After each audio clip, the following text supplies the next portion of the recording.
نحمده ونصلی علی رسوله الکریم اما بعد۔ حضرت مولانا روم رحمہ اللہ نے ایک واقعہ لکھا ہے، فرماتے ہیں کہ حضرت عمر رضی اللہ تعالی عنہ کا زمانہ تھا۔ آپ کے زمانے میں ایک بوڑھا آدمی مسلمان ہوا اور تابعین میں سے بنا۔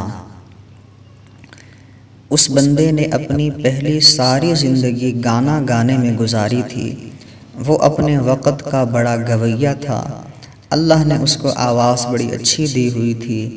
جب وہ گانا گایا کرتا تھا تو لوگ اس کے شیدائی ہوا کرتے تھے اور اس کے گرد سینکڑوں لوگوں کا مجمع ہوا کرتا تھا، اور اسی گانا گانے کی وجہ سے، اس کی آواز اچھا ہونے کی وجہ سے اس کی آمدنی بھی بہت زیادہ تھی۔ لیکن اللہ کی قدرت، اللہ نے اس کو اولاد نہیں دی تھی، اس کی بیوی بھی فوت ہو گئی۔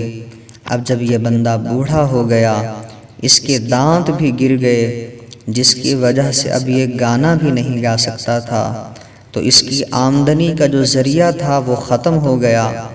اب یہ بندہ پریشان ہوا۔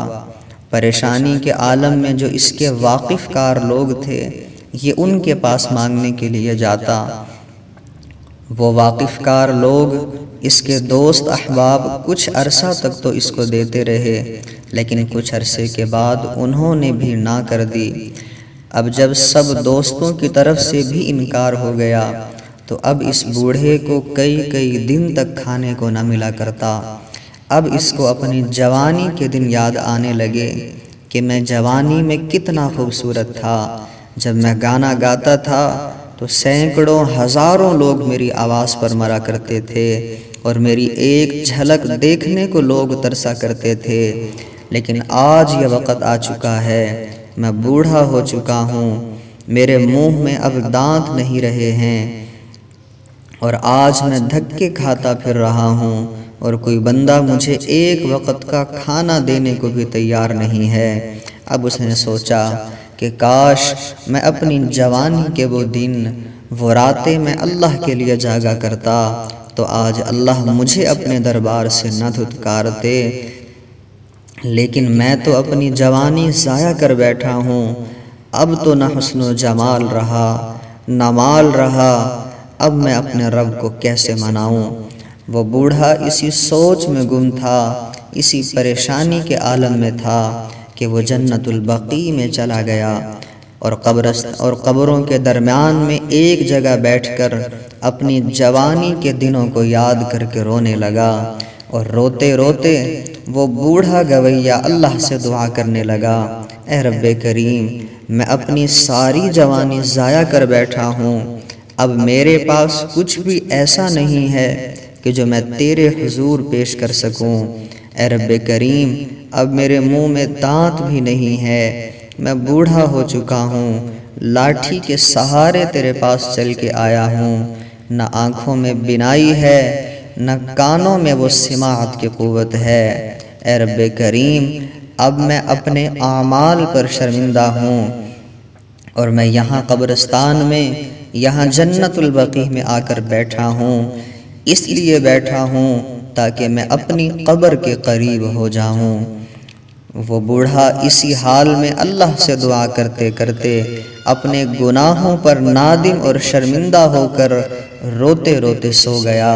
جب اس کی آنکھ لگی، تھوڑی دیر کے بعد اس کو جب نیند سے بیداری ہوئی، وہ اٹھا تو اس نے دیکھا کہ وہیں قبرستان میں ایک بندہ چلا آ رہا ہے۔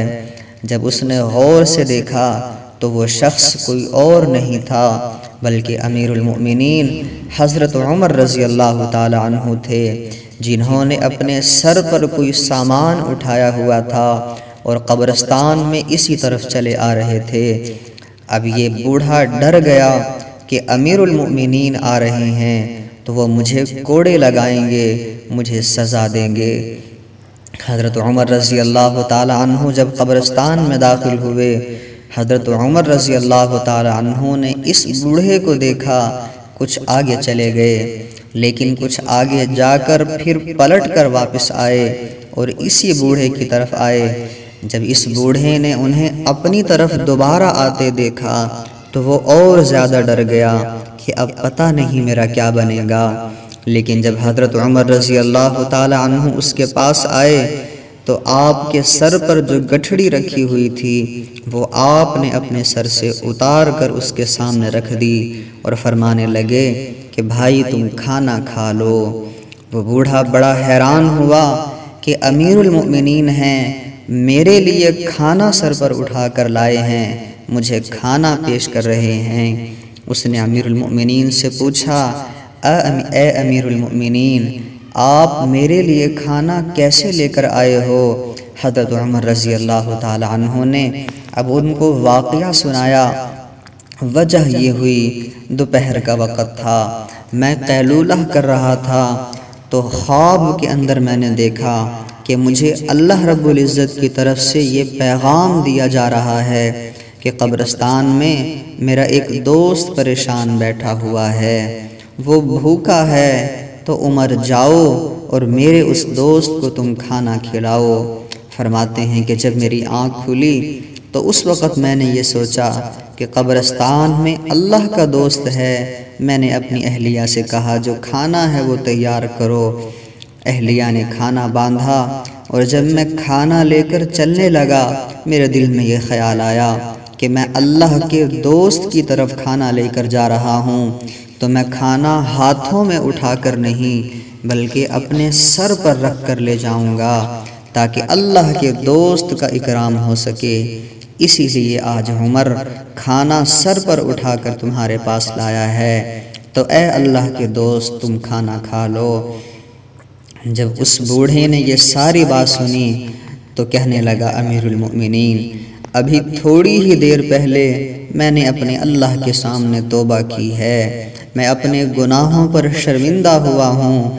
اللہ رب العزت کو اپنا دکھڑا سنا کر میں روتا رہا، اور اللہ رب العزت نے میرا کتنا اکرام کیا ہے، میرا اللہ کتنا کریم ہے کہ اس نے میرے تمام گناہوں کے باوجود میری ندامت کو قبول کر لیا، اور آپ جو کہ وقت کے امیر المؤمنین ہیں ان کو خواب میں حکم دے دیا کہ میرے دوست کو کھانا کھلا کر آؤ۔ اے امیر المؤمنین، اللہ کتنے رحیم ہیں، کتنے کریم ہیں۔ اب یہ بات سن کر وہ بوڑھا اتنا رویا کہ وہیں روتے روتے حضرت عمر رضی اللہ تعالی عنہ کے سامنے اس نے اپنی جان اللہ کے حوالے کر دی۔ اسی حال میں روتے روتے اس کی روح پرواز کر گئی۔ یہ اللہ رب العزت کی مہربانی کا معاملہ ہوتا ہے، یہ اللہ رب العزت کی قدردانی کا معاملہ ہوتا ہے کہ بندہ ساری زندگی اللہ کی نافرمانیاں کرتا ہے، بڑھاپے میں جب کچھ بھی کرنے کے قابل نہیں رہتا ہے تب بھی اگر ندامت کے ساتھ اللہ کو پکار لیتا ہے، اللہ رب العزت زندگی بھر کے گناہوں کو معاف کر دیتے ہیں، اور اللہ رب العزت اس بندے کو اپنے اولیاء، اپنے دوستوں میں شامل فرما لیتے ہیں۔ ہم اللہ رب العزت کی قدر کرنے والے بن جائیں۔ اللہ رب العزت نے یہ جو ہمیں زندگی عطا فرمائی ہے یہ بڑی قیمتی ہے، ہم اللہ کی نافرمانی نہ کیا کریں، اللہ نہ کرے کبھی گناہ ہو جائے، صدق دل سے نادم ہو کر اللہ کے سامنے معافی مانگ لیا کریں، اللہ رب العزت معاف فرما دیں گے۔ اللہ رب العزت ہمیں گناہوں سے پاک صاف زندگی نصیب فرمائے اور اپنے اولیاء اور دوستوں میں ہمیں شامل فرما لے۔ وآخر دعوانا ان الحمد للہ رب العالمین۔